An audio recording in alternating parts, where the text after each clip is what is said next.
हर दशहरे पर रावण को मारकर धर्म की स्थापना की जाती है। लेकिन क्या आपको पता है कि रावण समस्त वेदों के ज्ञाता और महापंडित थे। उनके जैसा महाज्ञानी बहुत कम पाए जाते हैं, पर इसके बावजूद वह जीवन भर अधर्म के मार्ग पर चलते रहे। ऐसा क्यों?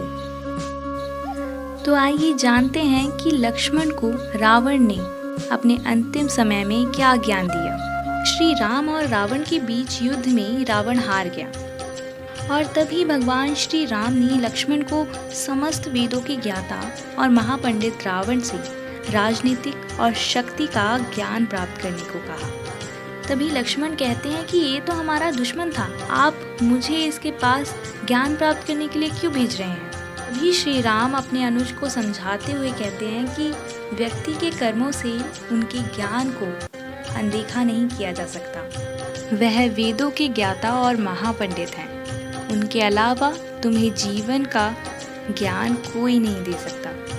इसलिए जाओ और उनसे ज्ञान की प्राप्ति करो। तब लक्ष्मण रावण के पास जाकर उनके जीवन का सार पूछते हैं। रावण कहता है कि प्रत्येक व्यक्ति किसी न किसी कारण से जन्म लेता है। मेरे जीवन का उद्देश्य आज मुझे ये स्पष्ट होता है कि संसार को ये बताना है कि देखो कैसे अहंकार ही सभी पापों और अधर्मों कर्मों के बदले में अहंकार ही प्राणी का सबसे बड़ा शत्रु है। पहली, इसीलिए किसी भी व्यक्ति को अपने जीवन में ज्ञान, प्रेम, शक्ति, भक्ति, धन, वैभव, त्याग और वैराग्य किसी का भी अभिमान नहीं करना चाहिए। अहंकार ही प्राणी का सबसे बड़ा शत्रु है। दूसरी सीख देते हुए ये कहते हैं कि अच्छे कार्य में कभी विलंब नहीं करना चाहिए और अशुभ कार्य को मोहवश करना ही पड़े तो उसे जितना हो सके उतना टालने का प्रयास करना चाहिए। तीसरी और अंतिम बात रावण ने ये कही कि अपने जीवन के गूढ़ रहस्य अपने परिवारजनों को भी नहीं बताने चाहिए, क्योंकि रिश्ते और नाते बदलते रहते हैं। जैसे कि विभीषण, जब वह लंका में था तब वो मेरा शुभ चिंतक था, पर श्री राम की शरण में आने के बाद वह मेरे विनाश का माध्यम बन गया।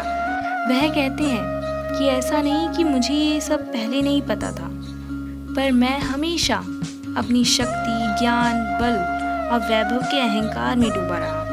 आज यही अभिमान मेरे जीवन के साथ साथ मेरे कुल का भी सर्वनाश करके जा रहा है। जिस प्राणी ने अपने अहंकार पर विजय प्राप्त कर ली हो, उसके हृदय में संसार को पाने की भावना शेष नहीं रह जाती और ना ही हारने के लिए कुछ रह जाता है। इसी के साथ महाज्ञानी रावण से हमें ज्ञान की प्राप्ति होती है। इसी सत्य को अपने जीवन में उतार कर हम अपने कर्मों को धर्म के मार्ग पर ले जा सकते हैं। बोलिए जय सिया राम।